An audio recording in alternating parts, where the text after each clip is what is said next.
Dalam nama Bapa dan Putera dan Roh Kudus. Amin. Maria diberi kabar oleh malaikat Tuhan bahwa ia akan mengandung dari Roh Kudus. Salam Maria, penuh rahmat, Tuhan sertamu, terpujilah engkau di antara wanita, dan terpujilah buah tubuhmu Yesus. Santa Maria, Bunda Allah, doakanlah kami yang berdosa ini sekarang dan waktu kami mati. Amin. Aku ini hamba Tuhan, terjadilah padaku menurut perkataanmu. Salam Maria, penuh rahmat, Tuhan sertamu, terpujilah engkau di antara wanita, dan terpujilah buah tubuhmu Yesus. Santa Maria, Bunda Allah, doakanlah kami yang berdosa ini sekarang dan waktu kami mati. Amin. Sabda sudah menjadi daging dan tinggal di antara kita. Salam Maria, penuh rahmat, Tuhan sertamu, terpujilah engkau di antara wanita, dan terpujilah buah tubuhmu Yesus. Santa Maria, Bunda Allah, doakanlah kami yang berdosa ini sekarang dan waktu kami mati. Amin. Doakanlah kami ya Santa Bunda Allah, supaya kami dapat menikmati janji Kristus. Marilah berdoa. Ya Allah, karena kabar malaikat kami mengetahui bahwa Yesus Kristus Putramu menjadi manusia, curahkanlah rahmat-Mu ke dalam hati kami, supaya karena sengsara dan salibnya kami dibawa kepada kebangkitan yang mulia, sebab Dialah Tuhan pengantara kami. Amin. Perintah terakhir dari 5 perintah adalah komuni pada masa Paskah. Waktu malam Paskah, Pastor Samiti bertugas membantu stasi. Ia mempersiapkan para petugas perayaan. Ia juga mengingatkan umat untuk dapat merayakan Paskah dengan khusyuk.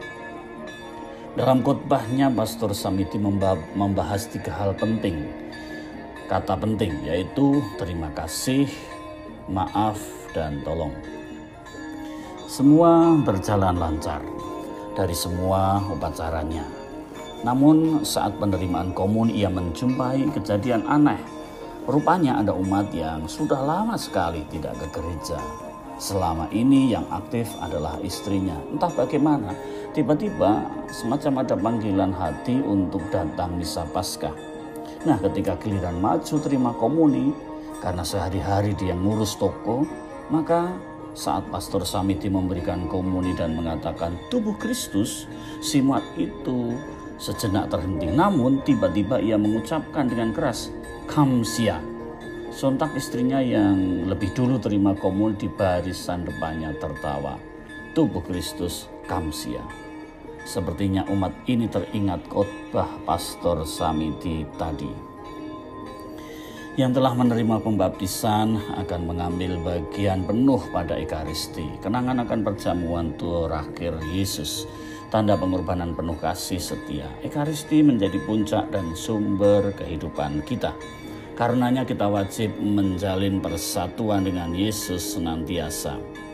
Kanon 920 menyebutkan bahwa yang telah dibaptis dan menerima komuni pertama wajib sekurang-kurangnya sekali setahun menerima komuni, yaitu pada masa Paskah.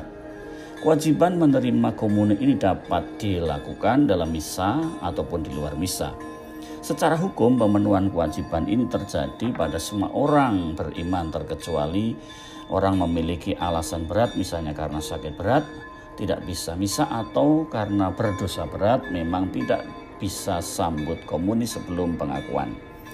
KHK 897 menyebutkan bahwa sakramen terluhur ialah Ekaristi Maha Kudus.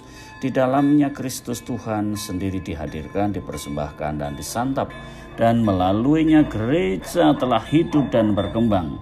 Korban Ekaristi, kenangan wafat dan kebangkitan Tuhan, di mana korban salib diabadikan sepanjang masa, adalah puncak seluruh ibadat dan kehidupan Kristiani, dan sumber yang menandakan serta menghasilkan kesatuan umat Allah dan menyempurnakan pembangunan tubuh Kristus. Komuni pada masa Paskah menjadi dinamika minimal sebagai ukuran penting praktek hidup iman. Bila menghayati sungguh, maka umat beriman bukan lagi minimalis melainkan maksimalis. Apalagi Katekismus menambahkan harus menerima komuni kudus waktu Paskah dan dalam bahaya maut. Sepertinya susah, dalam bahaya maut menerima komuni, tetapi hal demikian bisa dilayani. Yang utama adalah sambut komuni sejauh memungkinkan. Berkah dalam nama Bapa dan Putra dan Roh Kudus. Amin.